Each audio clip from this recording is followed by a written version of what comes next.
ছায়ার ডাক শুনে মেঘলার সঙ্গে প্রথম দেখা, এক রহস্যময় ভালোবাসার সূচনা।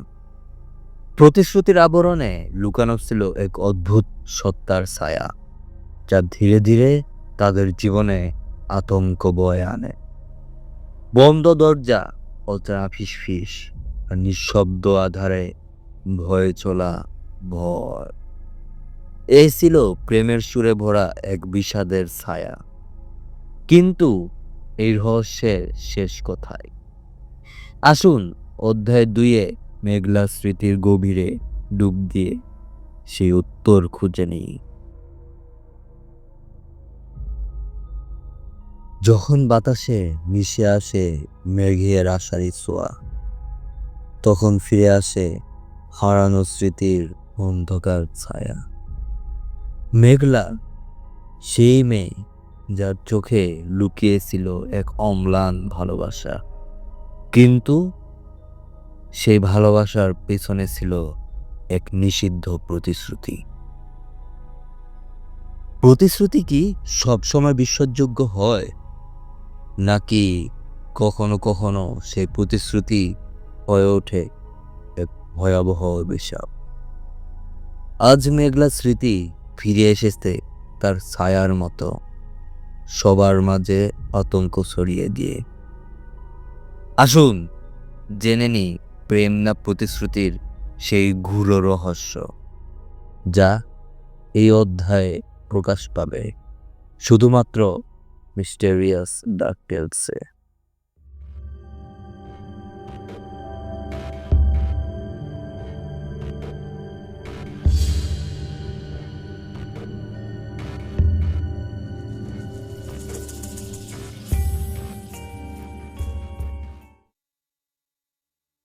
যখন কোনো অনুভূতি প্রথমবার নয়, তখন তার গভীরতা বোঝা যায় না।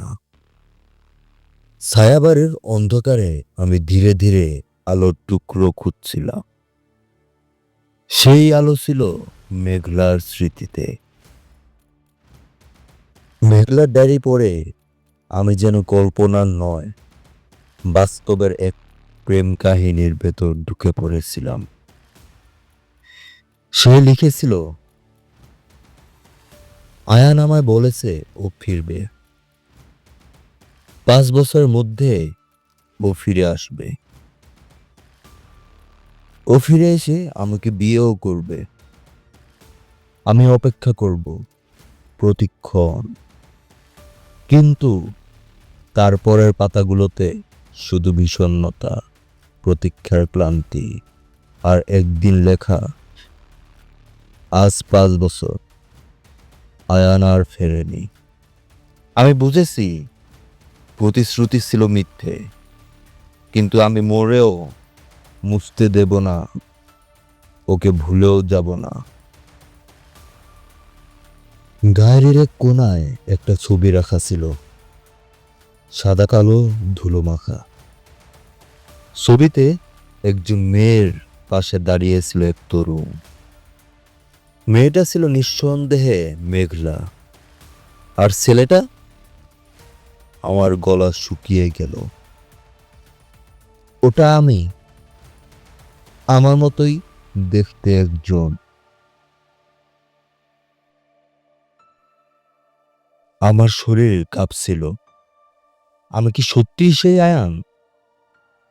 ভাগ্য কি আমাকে এখানে ফিরিয়ে এনেছে সেই ভুল শুধরাতে, নাকি এই বাড়ি আমায় শুধু শেষবারের মতো শাস্তি দিতে চায়? রাতে ঘুম ভেঙে গেল। জানালা দিয়ে ভেসে আসছিল একটা মেয়ের গান, পুরনো ক্লাসিক্যাল, কিন্তু কণ্ঠে এমন বেদনা যা গায়ে কাঁটা দিয়ে উঠায়।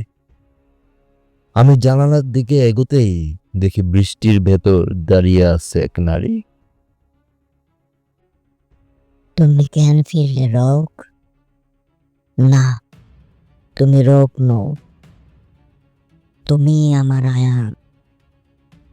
আমার প্রতিশ্রুতি তুমি ভেঙেছিলে,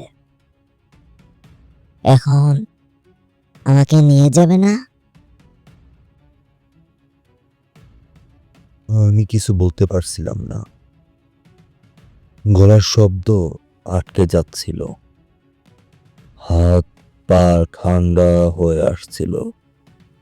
চোখের সামনে মেয়েটা ধীরে ধীরে অদৃশ্য হয়ে গেল। তবু কানে বাজছিল তার প্রশ্ন, আমায় নিয়ে যাবে তো? পরদিন সকালে আবার বেরোলাম গ্রাম ঘুরতে। এক বৃদ্ধের সঙ্গে কথা হলো। তিনি বললেন, ছেলেটা ফিরেনি। মেয়েটা নিজের ঘরেই ঝুলে পড়েছিল।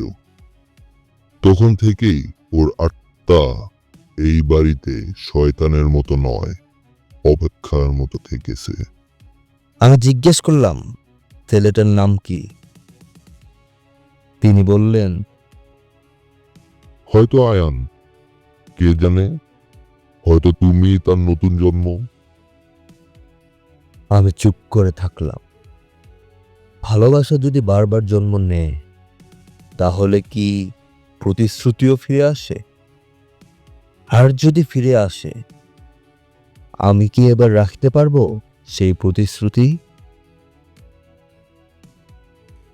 মেঘলার চোখে সেই বিষণ্ণতা আজও আমায় তাড়া করে। সে শুধু একটা প্রশ্ন করে, তুমি কি এবার সত্যি ফিরে এসেছো? আমি কি বলবো? আমি কি ভালোবাসা ফিরিয়ে দিতে এসেছি, নাকি আবারও এক অভিশাপের পাদে পা দিয়েছি? আশা করি আজকের পর্বটি আপনাদের ভালো লেগেছে। যদি ভালো লেগে থাকে তাহলে লাইক, কমেন্ট এবং সাবস্ক্রাইব করতে ভুলবেন না। আর কমেন্টে অবশ্যই জানাবেন যে আপনারা নেক্সট চ্যাপ্টার কবে চান। আমরা অতি শীঘ্রই প্রেম না প্রতিশ্রুতি গল্পের অধ্যায় 3 কায়ার ভালোবাসা নিয়ে হাজির হচ্ছি। ততক্ষণ আমাদের সঙ্গে থাকুন। Stay tune with mysterious dark tales. আল্লাহ হাফেজ। আসসালামু আলাইকুম।